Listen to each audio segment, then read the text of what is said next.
I don't think there's a problem with it because I don't think my way is right. I think, we're all different people, but I'm not interested in anything what you talked about. Hey, everybody, welcome to another episode of, we started, let's keep that, guys, An episode of Everything Falls Down. Everything Falls Down. Let's fix that very professional setup we have here. We just kind of squeeze it in between the place where it can stay. There we go.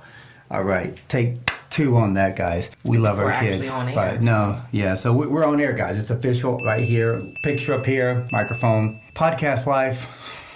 Speaking of pictures, let's take a new one. I like that. You guys like that picture, guys? I do like it, but that was Christmas 2020. There's a big irony with us. Speaking of this picture, we don't take many pictures. We are the only, most families, they have a new family photo every week. I think we still have the one from Christmas is our family photo. Our family photo is the one from Christmas. We did just take one, but we took it because we had to take it for a brand deal. But it's a good picture, so we could use that definitely as an updated thing. But yeah, we don't take maybe we should, even if we don't post it, to keep track of how everyone's growing, we should take one at least 3 times a year. Yeah, I wonder what people think about that. I don't feel there's a need to take a lot of photos, but I do want... That is not true, Justin, because you were actually glad to be able to have photos of yourself looking back. Look at me at this age, and look what I was wearing, and you used to show me all the time. So of course it's good to have those photos. Otherwise you can't show your kids look what you were wearing. Yeah, no, you don't need to take a lot of photos. I mean, you could take a few photos a year. Okay, this is me at 28.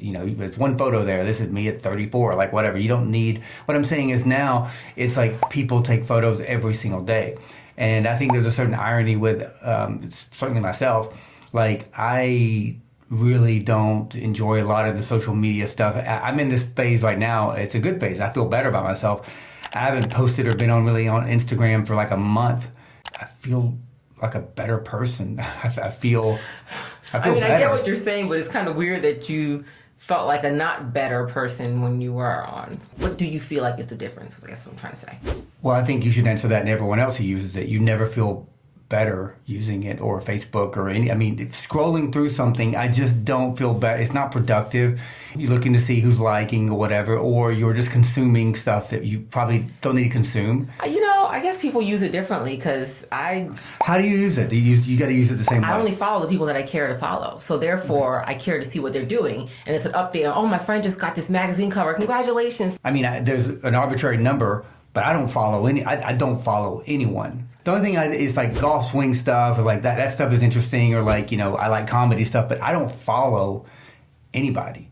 I've always said that. I'm saying, well, that's your own choice. I said people can use it differently. No, I do follow. I follow people because I'm nice, and people that follow me, or people that I think are interesting, I follow. But I don't need to see their content. I lead in life. Maybe nobody's following me, but I'm still leading, if that makes any sense. I know, Justin, but I don't think you hear what I'm saying. I'm saying that people can use it differently. I don't see anything wrong with keeping up with the people who are in your life. That's fine. That's you. That's you. I don't feel better looking at other people's lives. I simply don't care. Don't care. That's fine. There's people, a family, you check in on them, you call, whatever, but I don't have for me, I just got this new book called Digital Minimalism, which I haven't read, but I'm going to put into practice some of the things because I'm really at this point where I just want to decrease my digital time spent on, my phone or whatever. This is me. I feel like a better person when I'm not on it. So I'm going to do what I've always done, which is create, don't consume. When I create a YouTube video, I put it out on YouTube, and hopefully everyone likes it.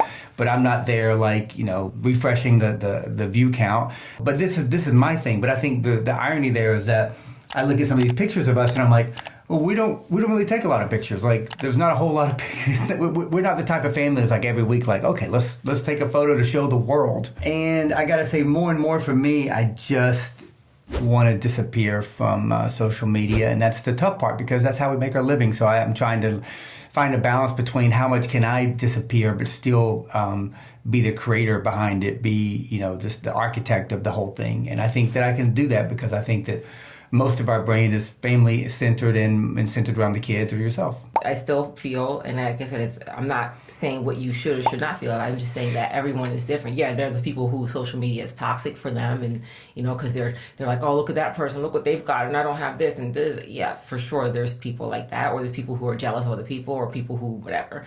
But there's literally people who are there to support other people. I think that's one of the positive aspects of it. Like some of the people that I follow, Mallory, Sean King, like I said, I follow people who I want to follow.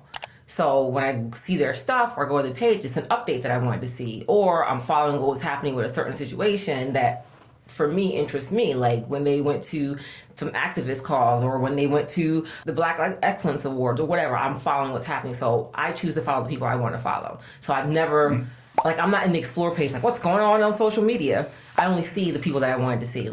I think that's fine. I don't think there's a problem with it because I don't think my way is right. I think we're all different people. But I'm not interested in anything what you talked about. I'm not interested in following anything that's outside of my life that I can't control. I want to know about it. You follow golf stuff? No, I'm following golf stuff to learn more about technique or swing. But I'm saying that's your interest. Yeah, entertainment wise, I do watch golf or UFC, or I am interested in the war in Ukraine, what's going on. I'm interested in humanity, good and bad, and why is it good. But I don't need to follow a lot of social media to get that information. I think I can download a lot of this into articles, into certain places in my phone where there's not links or whatever, where I'm not spending a lot of time looking at ads or all these other different things that are distractions. And that's just me, because I'm trying to decrease my time, because I find that I'm a happier person than when I'm not. And that's me. Other people spend all their time on social media. I would look at that and I would say, I think that's unhealthy. But if you are happy in your life... Obviously, that's unhealthy. You should not spend all But the time. I'm saying the time that you... So I've been reading a lot more. And that's a difficult thing to do because a lot of people don't want to read anymore. But or they're busy, babe. Some people don't have the unfortunate luxury that we have to where we can say, you know what, I'm going to spend an hour from 1 to 2 or from 3 to 4, whatever it is, reading. Because from 3 to 4, they're in the office building. And but if people spend an hour on Instagram or Facebook, they have an hour to read or take a walk or do nothing. I mean, really, that I agree with. But there's a lot of people who are not on social, like you. Like you don't want to be on social, but they still don't have the time to. Whatever it is. But what I'm saying is, for me, if I do or don't have the time, I'm just trying to get to a point where I'm not trying to fill my time by doing something that is noisy. And I've been guilty of this. You have nothing to do. You're waiting for your kids to just scroll through your phone. I'm doing nothing. I'm doing nothing. I'm killing time, right? Time is the most valuable currency that we have. Mm-hmm. Currency's not. Time is. We don't get time back. I can make more money, whatever, but I cannot make more time. So where am I spending my time? If I'm spending my time on this phone and I'm scrolling, I can't get that back. Like today, I went out in the backyard and I said, it might have been time that might have been on social or whatever. I said, I'm going to go in the backyard and pick out weeds out of the grass because that needs to be done. And I enjoyed it. I did. I walked around and I just got more familiar with our yard. And that might sound weird, but it was just I'm very familiar with it. But it's I got intimate with it, just crevices and little things, and it was really interesting. And I was really happy that I did that. I took 45 minutes and I just picked weeds out of the sod. I got my weed thing out and I started killing some weeds too, and picked up some branches and all this type of stuff. And I thought, that is how I want to live life. I heard a story recently about a guy similar, a guy who had this big farm or big ranch. And he was so busy in business meetings trying to make money off of it. His kids every day spent time there on the land. Ranch. Mm-hmm. So the point is, who was actually enjoying it? Who was living? Who was being present? It was the kids, making tire swings and doing all these great things, like actually physically using the land. This guy was too busy trying to make things happen. I don't know how we got really started on it, but I think it's important to talk about. I think it's very important because many people watching this is digital. I'm hoping that we're giving people something of value, that they consume this and it enriches their lives. I hope that. This is what I'm saying. So we're putting this stuff out, and obviously we want somebody to consume it. Please. That would suck if everyone watched this and was you know what? I'm turning this off. I'm done. Don't do that. Do it with the next thing. So what I'm saying is certain consumerism is not bad. Yes, absolutely. There's a horrible part of social media.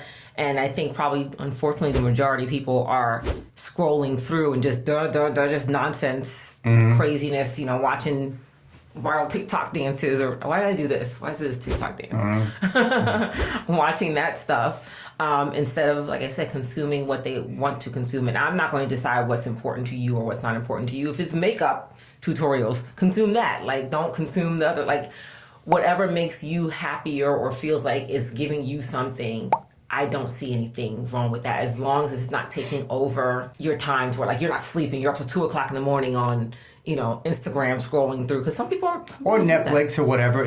Some people do that, though. Yeah, so I'd like to, people there who are watching or listening, be honest. Like, how much time are you really spending on your phone? And on your phone, how much of that is social media, just scrolling, watching a video for 7 seconds, reading a partial post, looking and see who commented? All that stuff is completely rubbish. If we took that down and you took that 7 minutes and you read 5 pages of a book, do you think you would feel better about yourself? I think you really would. I think if reading or walking, meditating, going out picking weeds, like, there's so many different things.